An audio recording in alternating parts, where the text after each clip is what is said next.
Aku tidak sanggup menaiki kuda karena banyaknya salju di baju yang kupakai, sehingga kawan-kawanku harus menolongku naik ke atas pelana. Mereka mencapai Astrahan dan menemukan Uzbek telah kembali ke Sarai.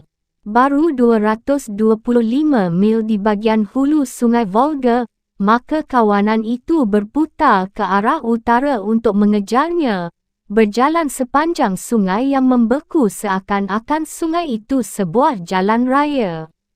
Mereka mencapai ibu kota itu barangkali pada akhir bulan November.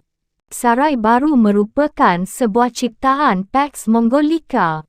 Uzbek mungkin melaksanakan pembangunannya hanya sekitar tahun 1330, tetapi Ibnu Battutah menemukannya sebagai ukuran yang tiada terbatas dan padat sekali penghuninya.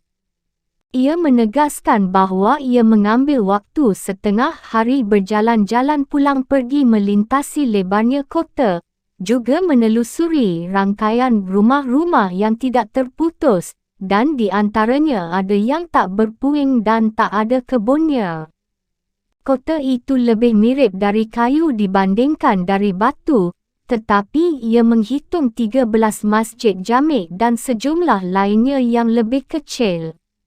Kompleks toko-toko kerajinan mengekspor barang-barang metal, kulit, dan kain tenun sutra serta wool.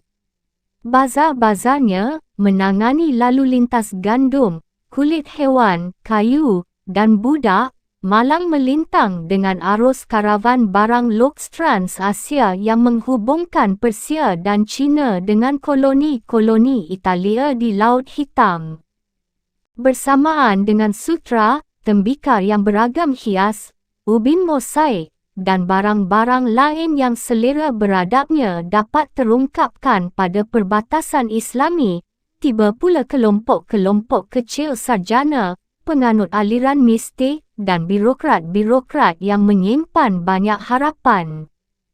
Beberapa di antara mereka datang dari Mesir, Bulgaria, atau Anatolia, kebanyakan dari wilayah-wilayah Irano-Turki di bagian utara Persia dan Khawarizm. Selama waktu singkatnya tinggal di kota dingin itu, Ibnu Battutah memasuki lingkaran mereka dan menerima keramah tamahan mereka. Seorang yang paling terkemuka di antara para imigran itu, seorang yang berwenang di bidang pengobatan dan bekas kepala sebuah rumah sakit di Khawarizm, malahan telah memberinya seorang budak Turki sebagai hadiah. Orang Maroko itu juga menampilkan dirinya di kediaman raja untuk menyampaikan laporan lengkap mengenai perjalanannya ke Byzantium. Kita mungkin ingin tahu tentang reaksi Uzbek terhadap keputusan isterinya yang ingin tetap tinggal di Konstantinopel, tetapi mengenai hal ini Rihlah tidak berbicara. Setelah dengan bangga dapat mencapai batas sebelah utara dalam karir perjalanan kelilingnya, Ibnu Battutah meninggalkan Sungai Volga kira-kira pertengahan bulan Desember. Tampaknya telah ia putuskan untuk membuat kemajuan ke arah yang langsung menuju India.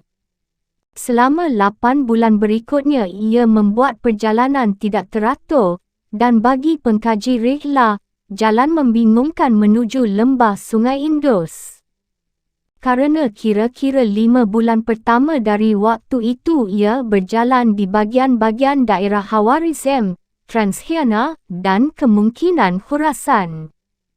Dari segi politis wilayah-wilayah itu jatuh ke dalam wilayah kerajaan Mongol Kipchak, Persia, dan Chagatai. Semuanya secara bersama-sama merangkul zona luas paling gersang yang membentang dari bagian utara dataran tinggi Iran sampai ke pegunungan Altai dan padang rumput Kazakh, sebuah negeri dengan gurun pasir dan dataran rata yang kering menggema. Tidak sampai perjalanannya melalui bagian barat gurun Sahara, 19 tahun kemudian ia akan menghadapi semacam wilayah yang penuh ancaman dan sulit dikendalikan. Memang, peradaban Muslim telah masuk ke dalam negeri yang tidak mengenal ampun ini sebelum zamannya Ibnu Battutah.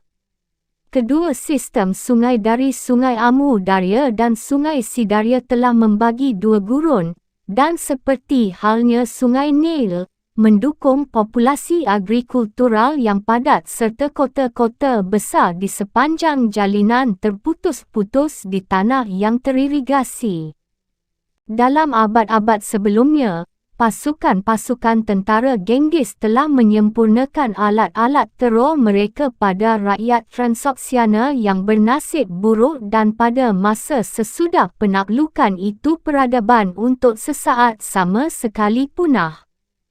Suatu sumbangan untuk semangat manusia bahawa gurun itu berkembang kembali secara cepat dengan munculnya pasar-pasar dan masjid-masjid.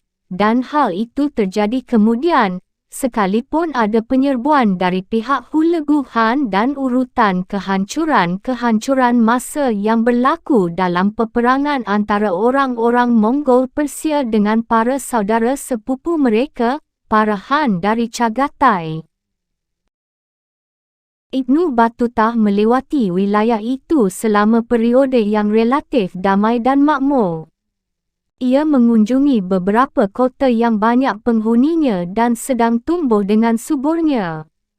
Di kota Urgench, ibu kota provinsi dari kerajaan Istana Emas di Khawarizm dan imperium terkemuka Delta Amu Darya yang subur, ia teringat bahawa Bazar Amis sedemikian sesaknya sehingga ia tidak dapat menerobos dengan kudanya dan ia harus menunggu sampai hari Jumaat, saat kebanyakan toko-toko ditutup.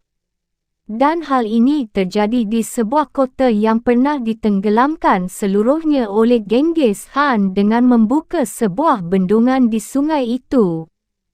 Bukhara, sebaliknya, sekali pernah menjadi kota paling canggih dari semua kota Transoksiana, yang masih tetap berjuang untuk hidup kembali setelah dimusnahkan, dibakar dan dikosongkan penghuninya oleh pasukan-pasukan tentara Tartar pada tahun 1220, tahun 1273 dan tahun 1316. Masjid-masjidnya, madrasah-madrasahnya dan bazar-bazarnya merupakan piling, demikian Faporan Rihlah, dan tak ada satu orang pun di dalam kota itu sekarang yang memiliki sesuatu pengajaran agama atau yang memperlihatkan perhatian untuk memperolehnya. Balkah, kota tertua dari lembah Amu Darya dan ibu kota imperium kuno Greco-Bactrian, dijumpai Ibnu Battutah, sudah jadi mati dan tiada berpenghuni. Korban keganasan Mongol ataupun bukan, Khurasan Transoksiana bagi perdagangan yang menuju tanah darat Afro-Eurasia masih tetap seperti Laut Arab bagi perdagangan musim, kompleks jalan lintasan bagi alur jalan yang menghubungkan semua wilayah pertanian penting di muka bumi antara yang satu dengan lainnya. Ibnu Battutah dan rombongannya mempergunakan sebagian besar waktunya untuk tetap mengikuti jalan-jalan utama yang menghubungkan kota-kota penting, terkadang mungkin hampir selalu dengan ditemani karavan-karavan pedagang. Kereta-kereta yang ia gunakan untuk perjalanannya di bahagian utara padang rumput tidak lagi sesuai untuk daerah yang lebih ke arah selatan. Melintasi dataran tinggi Ustyat di antara Sungai Volga dan Khawarizm, ia menemani sebuah kereta karavan yang ditarik unta, tetapi di Urgench ia berganti ke kuda dan ke unta yang dilengkapi dengan tandu. Ketika ia meninggalkan Khawarizm, ia berbagi sebuah tandu berganda dengan Altuzari. Ia juga memiliki 50 ekor kuda yang pernah diberikan kepadanya oleh Puteri Bayalon selama perjalanan ke Konstantinopel. Hewan-hewan itu merupakan tambahan bagi persediaan bahan makanannya, tetapi ia lebih suka memperbanyak hewan-hewan itu bagi kemakmurannya sendiri. Ia tambahkan bahawa setelah tiba di Khawarizm ia mulai mengumpulkan sejumlah besar kuda dari yang ia berani sebutkan. Ia bahkan membeli seekor kuda yang luar biasa bagusnya dengan sebagian wang hadiah sejumlah 1,000 dinar yang pernah diberikan oleh Gubernur Wilayah Kipchak. Di samping kuda, kekayaan musafir itu juga meliputi suatu iringan budak. Tetapi kita tidak akan pernah yakin berapa banyak yang ia miliki, lelaki atau perempuan, di saat khusus tertentu. Ketika ia meninggalkan Sungai Volga, ia berbagi kereta tidak lebih dari 3 orang perempuan muda. Ketika perjalanan mendekati Bukhara, seorang di antara mereka melahirkan seorang bayi perempuan. Sang ayah baru percaya bahawa anak itu dilahirkan di bawah bintang yang membawa nasib baik, dan keberuntungannya akan bertambah dari saat kelahirannya. Tetapi malang sekali, anak itu meninggal 2 bulan setelah ia mencapai India. Ia jarang sekali menyebut teman lelakinya selain Altuzari yang selalu ada di mana-mana seperti bayangan. Para musafir selalu terikat bersama-sama di jalan terbuka, khususnya di bahagian-bahagian penuh bahaya dan di bahagian-bahagian bumi yang tak berair seperti di sini. Jadi kita boleh menduga bahawa susunan rombongan itu berubah-ubah dari satu kota ke kota berikutnya. Di Sarai Baru ia ditemani oleh seorang, Ali Ibni Mansur, seorang syarif dan pedagang dari Iraq yang mempunyai rencana untuk pergi bersama-sama ke India. Tetapi di Urgench, ketika budiman itu berjumpa dengan serombongan musafir dari kota asalnya, ia berubah pikiran dan pergi berangkat bersama mereka ke arah China. Di Tirmidh, di bagian hulu Sungai Amudarya, Ibnu Battutah bergabung dengan seorang syarif asal Persia beserta 2 orang anak lelakinya yang juga sedang menuju ke Delhi. Ia dan aneka peristiwa singkat yang luar biasa itu telah mengunjungi kira-kira 21 kota penting pada arah jalan yang sering berbelok ke kanan dan ke kiri melalui Khawarizm, Transoxiana, Khurasan, dan Afghanistan. Atau begitulah tegasnya. Apabila ia mengunjungi semua kota di kerajaan Khurasan yang diperintah Wangsa Ilkhan yang ia sebut Herat, Jam, Tus, Nishapur, Bistam, dan lain-lain, perjalanan kelilingnya amat tergesa-gesa dan membingungkan. Terbukti di dalam rihlah berupa deskripsi sepintas lalu dan kenangan yang acuh tak acuh mengenai pengalaman-pengalaman dan pertemuan-pertemuannya. Peristiwa yang paling diingat selama bulan-bulan itu ialah pertemuannya dengan Ali al-Din-Tarmashirin, Khan Chagatai, tahun 1326. Ibnu Battutah menyebutnya sebagai salah satu di antara 7 orang raja yang perkasa di seantero dunia, meskipun sesungguhnya ia adalah yang terakhir dari rangkaian nama-nama raja itu.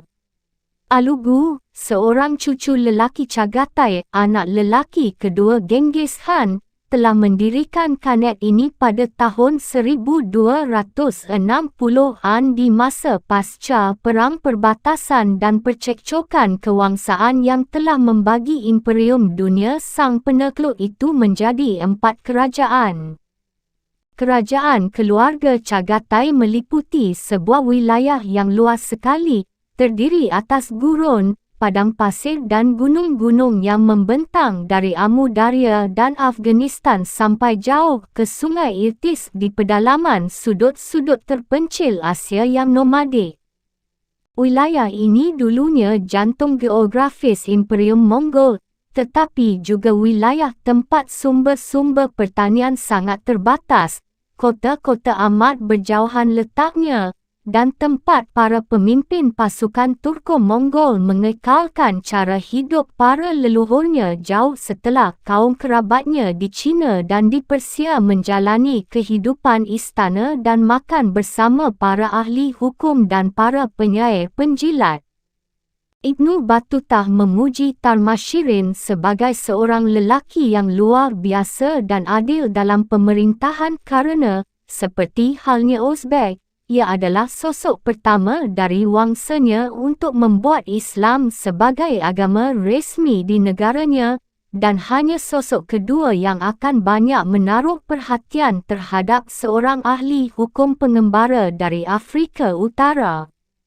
Ibnu Battutah tinggal bersama Han di perkemahannya di jalan sebelah barat daya Samarkand selama 54 hari di akhir musim dingin tahun 1333.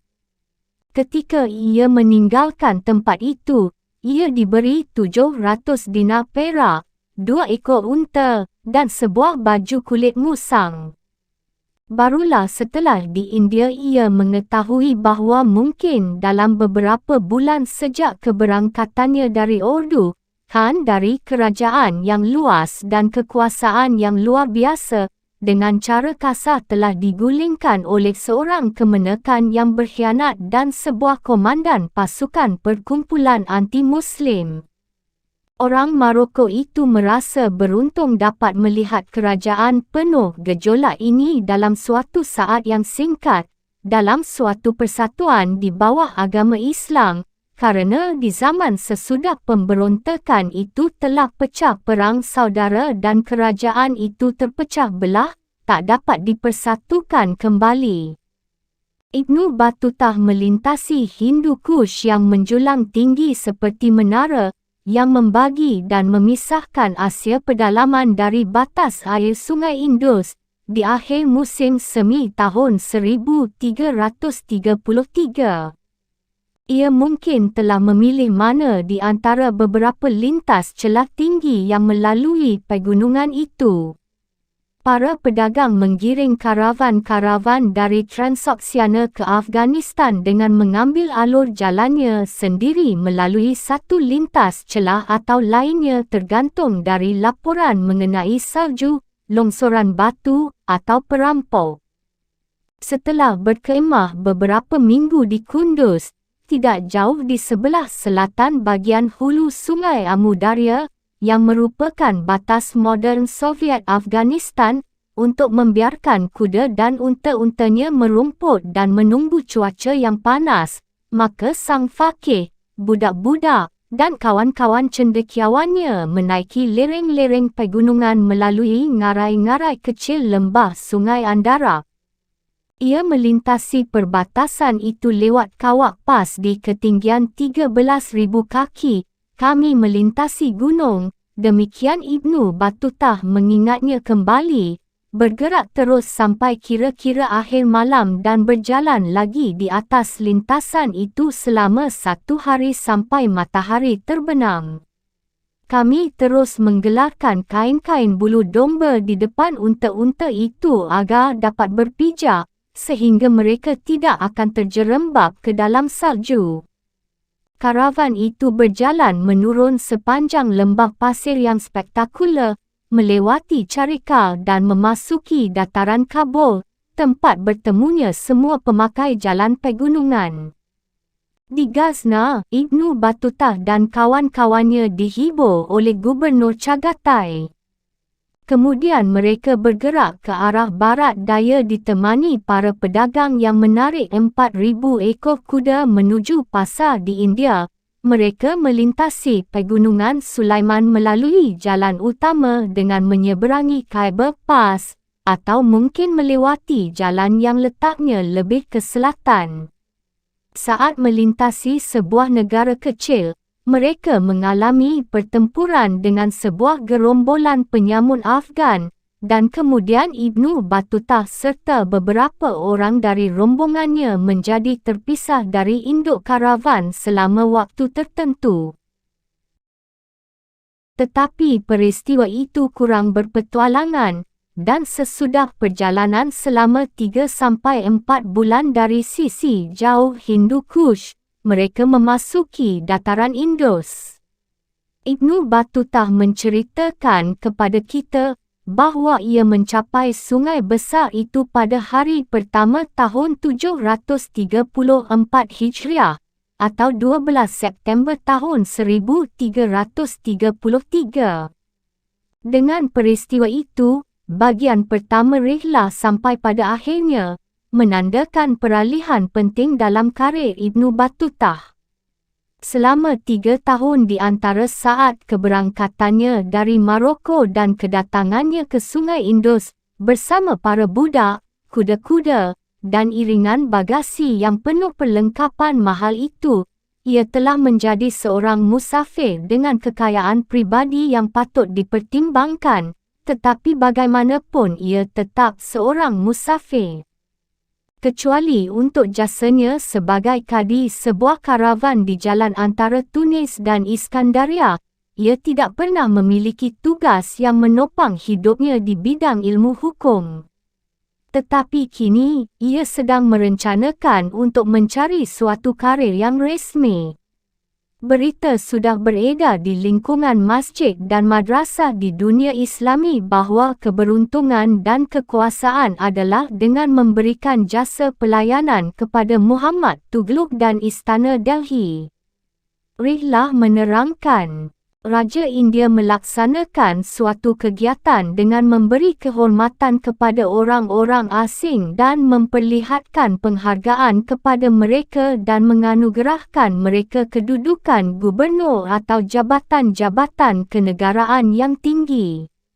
Mayoritas para sentananya, para pejabat istana, menteri-menteri negara, hakim, dan kaum kerabat akibat perkahwinan adalah orang-orang asing di negerinya yang harus dipanggil dengan gelar aziz, yang dimuliakan sehingga hal itu menjadi nama yang layak bagi mereka.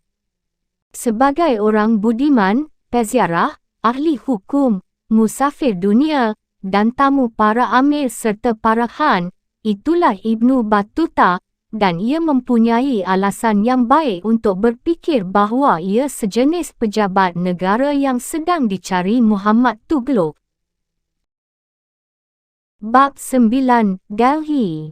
Banyak keturunan asli dari Nabi telah tiba di sana dari Arabia, banyak pedagang dari Khurasan, banyak pelukis dari China, banyak cendekiawan dari setiap bagian. Di kota yang banyak keberuntungan itu mereka berkumpul, mereka telah datang seperti kutu buku di sekeliling lilin. Isami.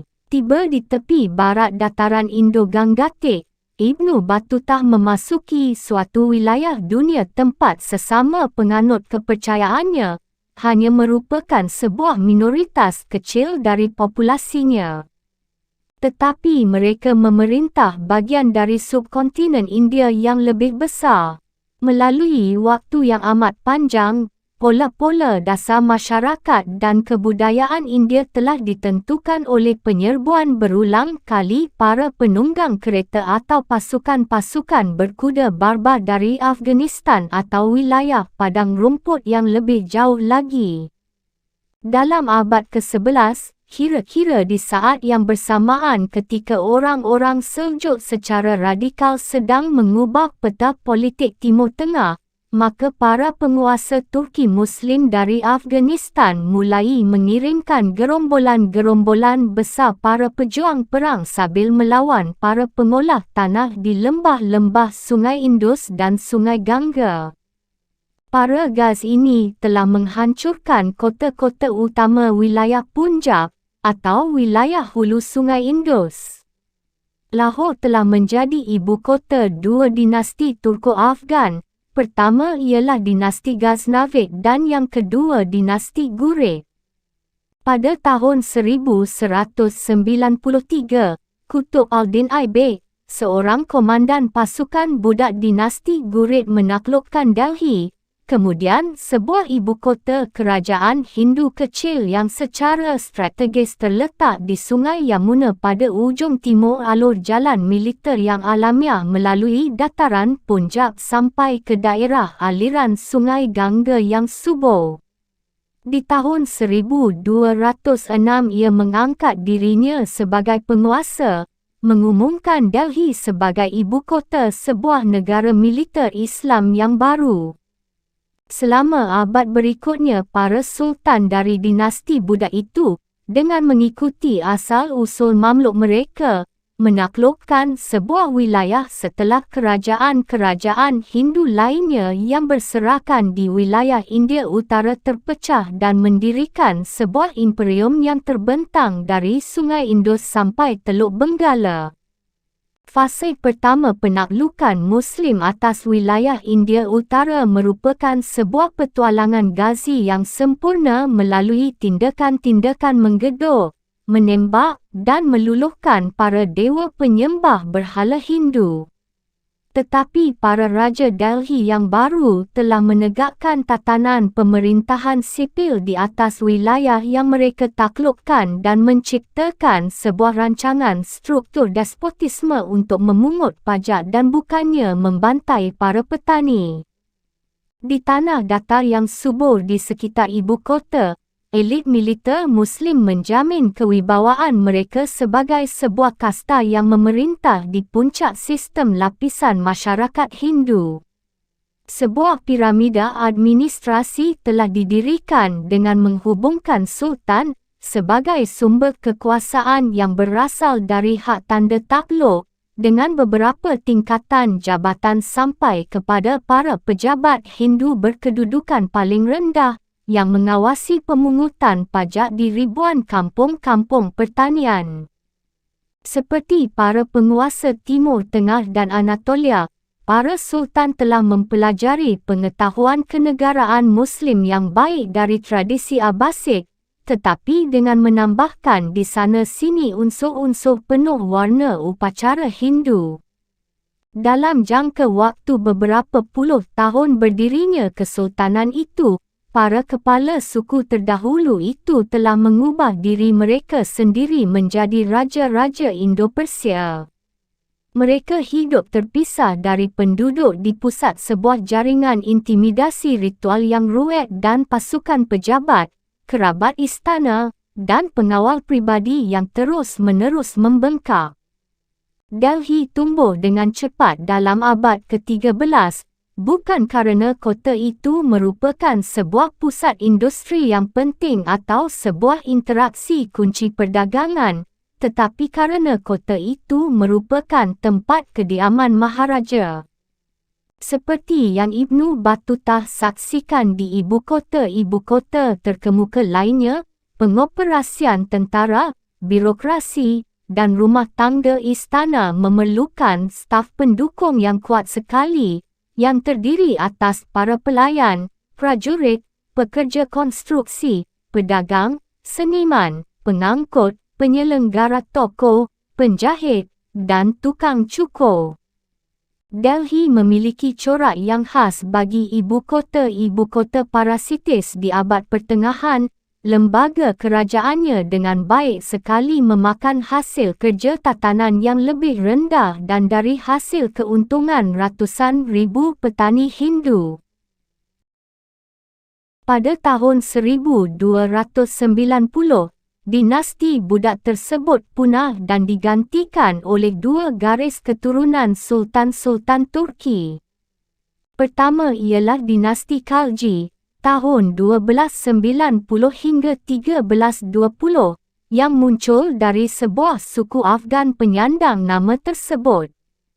Kedua ialah dinasti Tughlukid, tahun 1320 hingga 1414, disebut dengan nama penguasa yang mendirikannya, yakni Ghiyas al-Din Tughluk. Selama 40 tahun pertama masa pemerintahan raja-raja tersebut, imperium itu telah meluas secara luar biasa.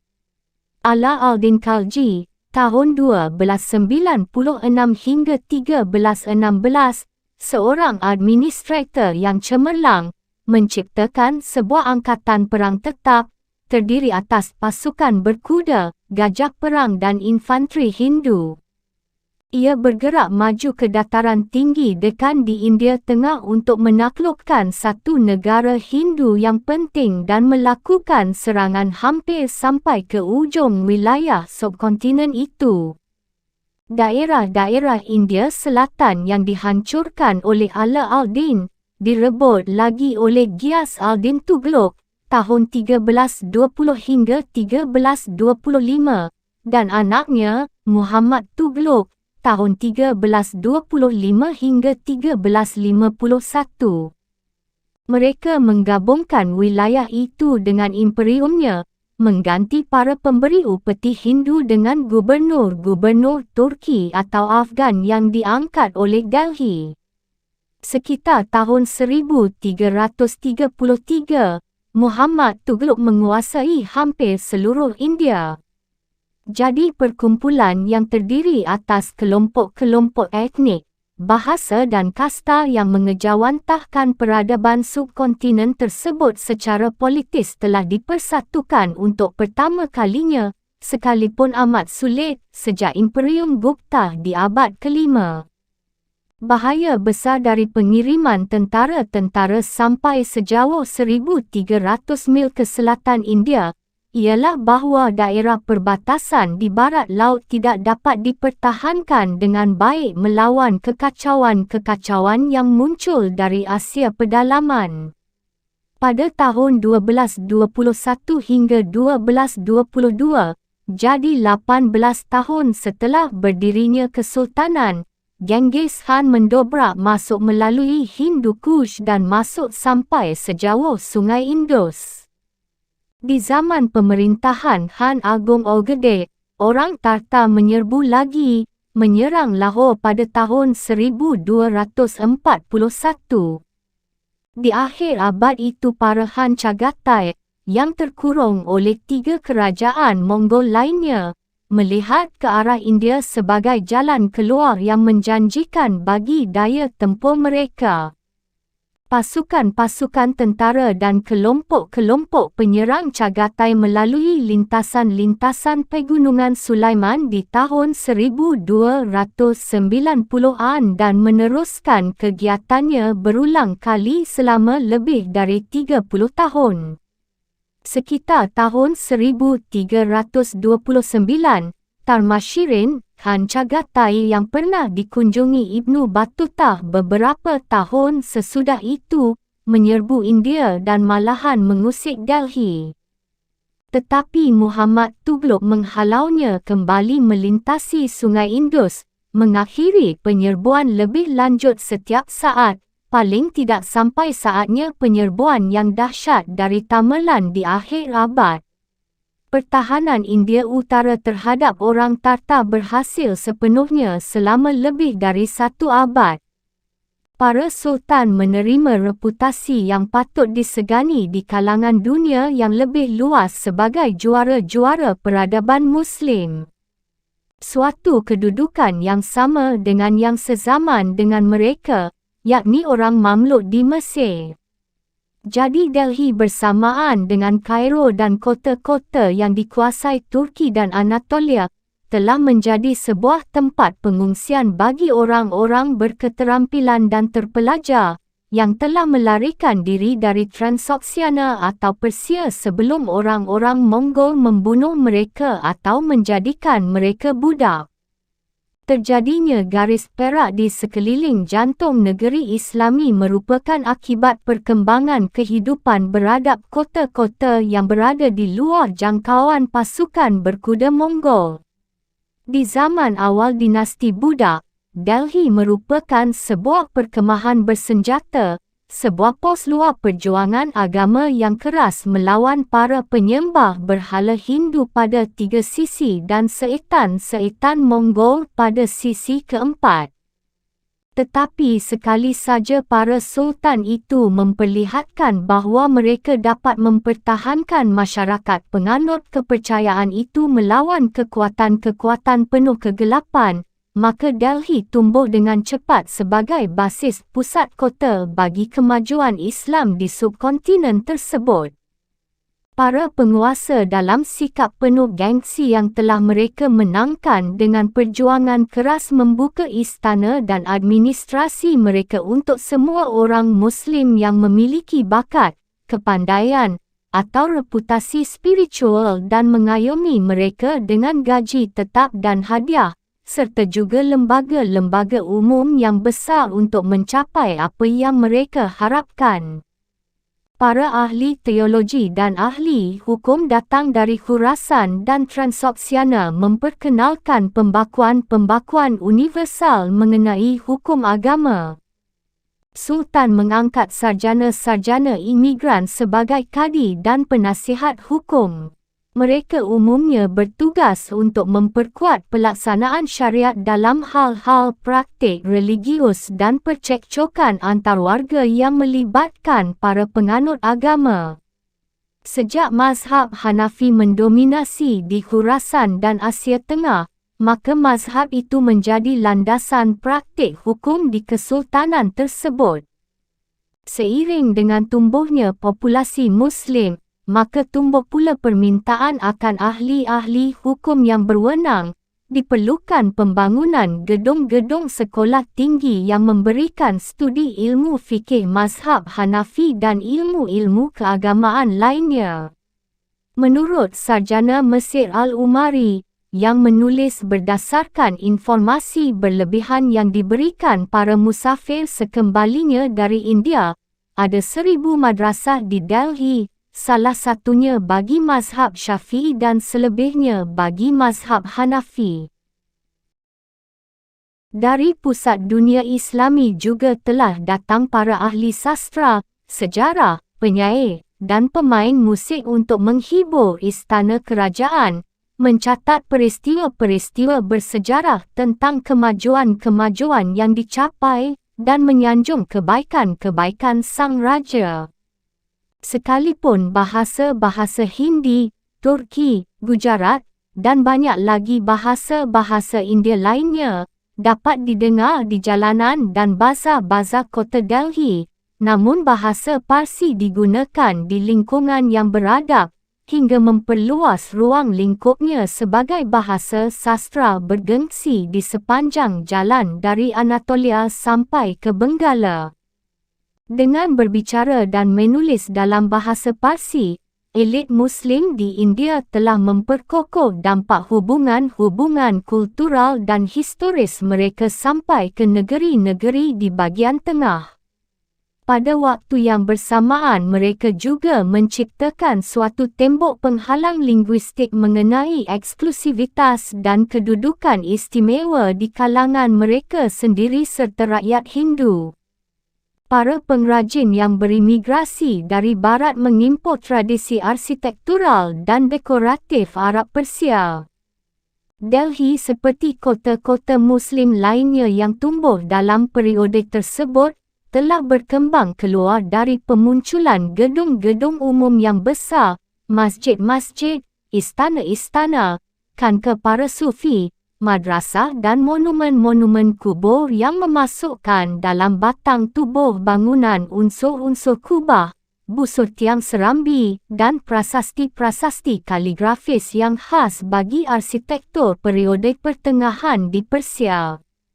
Tetapi kerana masyarakat imigran itu kecil, maka para seniman dan pekerja-pekerja Hindu harus disewa dalam jumlah besar untuk melaksanakan sebahagian besar dari pekerjaan-pekerjaan tersebut.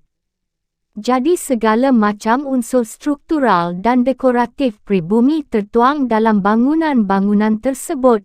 Beberapa di antaranya telah dibangun dengan blok-blok andesit, batu-batuan keras dari candi-candi Hindu yang telah dihancurkan. Delhi Muslim yang paling awal didirikan di dalam dinding-dinding benteng perbaikan dari sebuah kota Hindu yang tua, Qila Rai Pitora. Di tempat itu, Sultan Qutb al-Din Aibak dan beberapa orang penggantinya mendirikan masjid jami' dan kompleks monumen kubur yang dinamakan Kuat al-Islam. Di dekatnya berdiri tegak Kutub Mina, sebuah menara berbentuk kerucut terbuat dari andesit, yang lingkaran-lingkarannya terdiri atas kaligrafi Arab bertuliskan kebenaran Al-Quran dan kemenangan-kemenangan militer dari para sultan dinasti Budak yang pertama. Di masa Ibnu Battuta, telah dibangun pula 3 masjid Jami' 3 kota lagi dari Delhi, semuanya di atas onggokan tanah tepi barat Sungai Yamuna berjarak masing-masing 5 mil satu sama lainnya.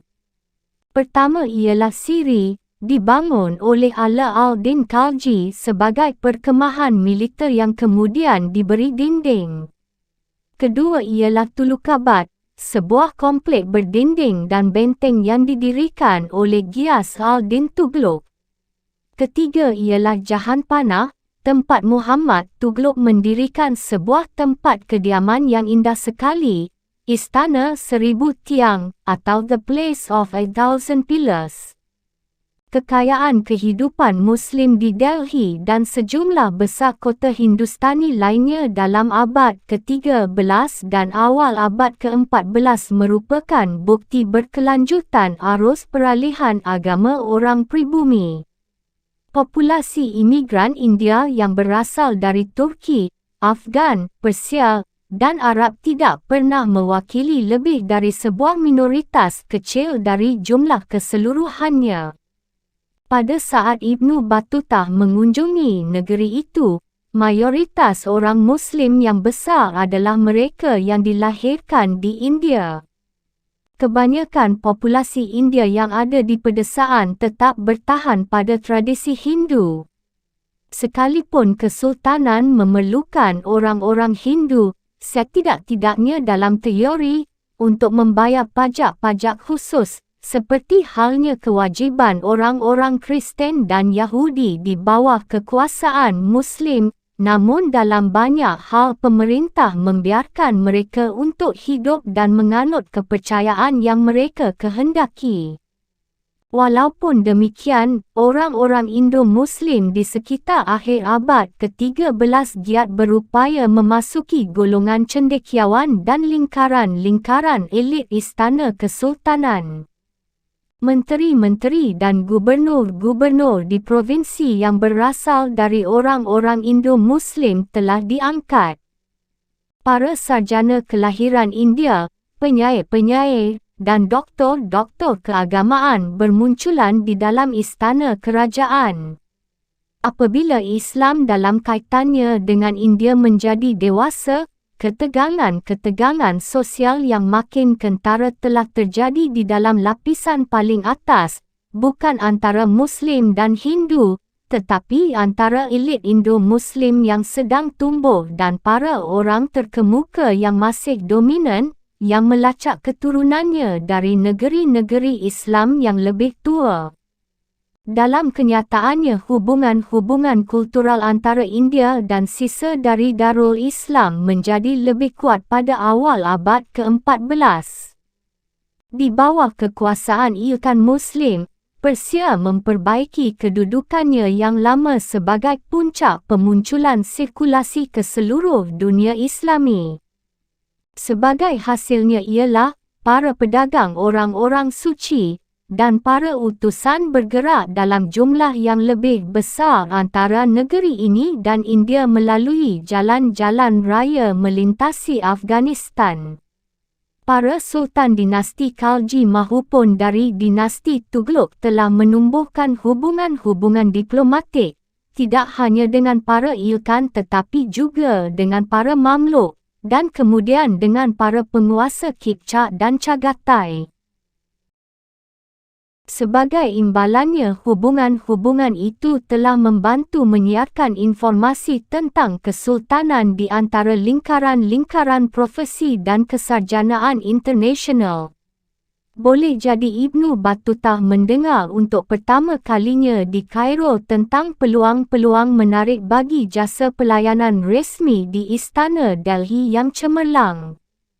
Pada suatu waktu antara tahun 1327 dan 1330, Sultan Muhammad Tughlaq memutuskan kebijaksanaan mengenai pengisian secara sistematis jabatan-jabatan tertinggi dalam administrasi dan peradilan dengan orang-orang asing dan memberikan mereka penghargaan dengan hadiah-hadiah serta gaji seperti yang ada dalam dongeng.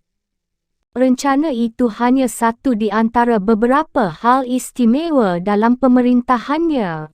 Ibnu Battuta sendiri adalah salah seorang ahli penghitung waktu pada masa itu, dan bersama-sama dengan para penulis yang sezaman berbagi beberapa kaedah dan harapan untuk menilai perilaku seorang penguasa aliran sunnah yang baik. Kebanyakan di antara para sultan dan para amir yang membintangi drama akhir zaman Mongol secara lahiriah telah mengikuti pembakuan-pembakuan paham ortodoks dengan cukup baik, sehingga para sejarawan mereka menyampaikan sanjungan-sanjungan yang konvensional kepada mereka dan kepada pemerintahan mereka. Apabila penguasa itu mentaati hukum syariat di dalam urusan-urusan keagamaan dan kewargaan, mengayomi para sarjana dan memberi cahaya spiritual, bersikap pemurah kepada yang terkemuka dan yang miskin, menghadiri perayaan dan solat Jumaat, mengutuk orang pagan dan pengikut Syiah, dan menahan diri untuk berbuat secara terang-terangan hal-hal yang dilarang, maka pandangan kesarjanaan biasanya memberikan tanda persetujuannya. Tetapi Muhammad Tughlaq adalah seekor itik yang aneh di antara para penguasa abad ke-14, eksentrik, tidak teratur dan suka berubah. Di mata para cendekiawan yang melayaninya, dan kemudian menulis buku-buku tentangnya, ia berulang kali menyimpang dari kaedah-kaedah tradisi dan membela kebijaksanaan yang bersifat visioner, ekstrim dan tak dapat diukur. Sekalipun ia memimpin istananya dalam gaya besar para khalifah dinasti Abbasiyah, menumbuhkan hubungan-hubungan dengan negara-negara utama Islam, dan melipat gandakan, atas nama Tuhan, luasnya Imperium India, namun pembangunan yang resmi tidak dapat menyesuaikan diri dengan skema-skemanya yang konyol dan penuh kontradiksi itu. Mereka akhirnya meninggalkannya sama sekali. Muhammad adalah seorang sarjana keagamaan berbakat. Bakatnya lebih besar dari penguasa-penguasa lain yang sezaman, yang lebih kurang lebih bersikap sopan dan santun. Ia sadar bahawa orang-orang Muslim yang menjadi kawulanya melakukan solat dan menjauhkan diri dari minuman anggur. Ia mempunyai perhatian penuh gairah dalam bidang studi hukum dan mengingat bagian-bagian yang luas tentang himpunan perundang-undangan menurut hukum mazhab Hanafi. Ia menguasai seni kaligrafi dan menulis syair-syair Parsi dengan luasnya. Ia mempelajari bahasa Arab dalam upayanya untuk membaca teks-teks religius. Ia menyiramkan pengayoman kepada para sarjana dan orang suci. Tetapi ia juga mendorong penyelidikannya dengan baik keluar batas-batas khazanah paham ortodoks. Ia mengundang orang-orang bijak Hindu dan Jain ke istana serta melibatkan mereka dalam diskusi-diskusi teologis. Ia juga menggarap kajian tentang rasionalisme filosofis Yunani, sebuah bahasan yang dikutuk oleh para doktor aliran sunnah abad ke-14. Muhammad juga seorang yang bertindak sigap dalam tradisi terbaik seorang panglima perang Turki. Ia tidak membatasi dirinya dengan kebijaksanaan yang sudah umum, yang hanya menyerang bongkahan-bongkahan wilayah Hindu dan menggiring mereka untuk membayar pajak. Ia memaksakan suatu rangkaian semangat logika yang bersifat murni dari proyek yang bersifat murni, menyapu bersih dan yang belum pernah ada, untuk mereorganisasi pemerintahan dan masyarakat. Kebanyakan dari skema-skema itu telah dimulai selama 10 tahun pertama masa pemerintahannya, yakni sebelum kedatangan Ibnu Battutah. Semuanya berakhir dalam malapetaka. Sultan itu mengembangkan sebuah rencana untuk merasionalisasi dan memajukan produksi pertanian dan pemungutan pajak di wilayah Doab yang subur di antara Sungai Ganga dan Sungai Yamuna sebelah tenggara Delhi. Hasilnya ialah sebuah penurunan yang serius di bidang produktivitas dan pemberontakan petani yang berkepanjangan. Ia merencanakan sebuah strategi besar untuk menyerang barat laut dan menyerbu Kanek Chagatai. Ia membangun sebuah angkatan bersenjata, membiarkan mereka selalu siap diperiksa dalam 1 tahun dengan beban biaya yang besar, kemudian membiarkan seluruh rencana itu, kecuali mengirimkan sebuah satuan tentara ke Kashmir, tempat orang Hindu pegunungan menghancurkan tentara tersebut. Ia mengeluarkan peredaran mata wang tembaga dengan dukungan emas di kas negara dalam upaya mengatasi kelangkaan perak. Mungkin ia mendapat gagasan dari China. Jika orang Cina bersikap dapat menerima wang yang bertanda, maka orang India tidak dapat. Pemalsuan semakin menjadi-jadi. Mata wang itu langsung anjlok nilainya, dan akhirnya Sultan harus memberikan ganti rugi dengan emas atas beban pemerintah. Pada tahun 1326 ia memutuskan untuk membangun ibu kota baru di Deoghir, yang diganti namanya menjadi Daulatabad. Kota itu terletak di dataran tinggi Deccan yang gersang, lebih dari 400 mil di sebelah selatan Delhi. Tujuan sesungguhnya ialah untuk mengasimilasi wilayah-wilayah yang baru ditaklukkan secara lebih baik dengan memindahkan pusat pemerintahan ke India Selatan. Secara politis rencana itu memang logis dan direncanakan secara rasional, namun dari segi manusia hal itu tidak realistis dan menyedihkan. Permukiman resmi yang serba nyaman di Delhi menolak untuk pindah ke provinsi merana itu. Sultan menjawab sikap penolakan tersebut dengan memerintahkan perpindahan secara besar-besaran kepada rumah tangga istana dan hampir seluruh korps pemerintahan. Para sejarawan moden mempertanyakan akibat luas dari migrasi tersebut yang menyebabkan kota Delhi menjadi tidak berpenghuni dan tinggal puing saja. Bagaimanapun percubaan itu telah gagal. Muhammad dalam waktu singkat mencapai kemajuan untuk mencengkeram lebih ketat bahagian selatan, tapi pengkhianatan pemberontakan segera bermunculan di utara, hingga memaksanya untuk kembali.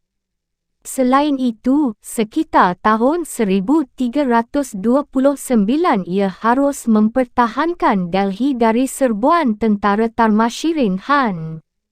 Hanya dalam beberapa tahun setelah keputusannya untuk memindahkan pemerintahannya ke Daulatabad, para pejabatnya beserta pengiring mereka diberi izin untuk meninggalkan kota itu dan pulang kembali ke Delhi. Tampaknya di awal pemerintahannya Sultan sudah memutuskan, barangkali menyusul pembangkangan para pejabatnya untuk menetap di Daulatabad, bahawa ia dapat melaksanakan kebijaksanaannya yang inovatif itu dengan baik. Caranya dengan mempercayakannya kepada para pembantu politik asing yang kesetiaan pribadinya dapat ia perhitungkan melalui pemberian gaji dan tambahan penghasilan. Oleh kerana pada zaman itu orang-orang terpelajar secara tetap beredar dari istana Muslim yang satu ke istana lainnya, maka cukup mudah untuk menarik mereka ke India. Tetapi sekali lagi hal itu telah gagal sebelum selesai dilaksanakan. Para budiman aliran sunnah yang lebih terhormat kecut hatinya meragukan sikap ortodoks Sultan. Mereka yang kurang terhormat berusaha untuk menjadi kaya dengan memanfaatkan sikap pemurah Muhammad yang naif itu, kemudian mereka lari ke luar negeri begitu ada kesempatan pertama. Semua impian suram dan ketidakberhasilan Sultan itu untuk membuat sebuah model negara Muslim mengungkapkan, baik pandangan yang mengesankan maupun ketidaksanggupan yang tercela untuk memberikan tempat kepada kemahuannya demi kenyataan-kenyataan sosial dan politik. Ia ibarat seekor sapi jantan di dalam toko porselen masyarakat India. Tidak peka terhadap kompromi-kompromi yang muskil di antara kelompok-kelompok sosial dan golongan-golongan kekuatan yang telah mencekam kesultanan bersama-sama selama lebih dari 1 abad lamanya.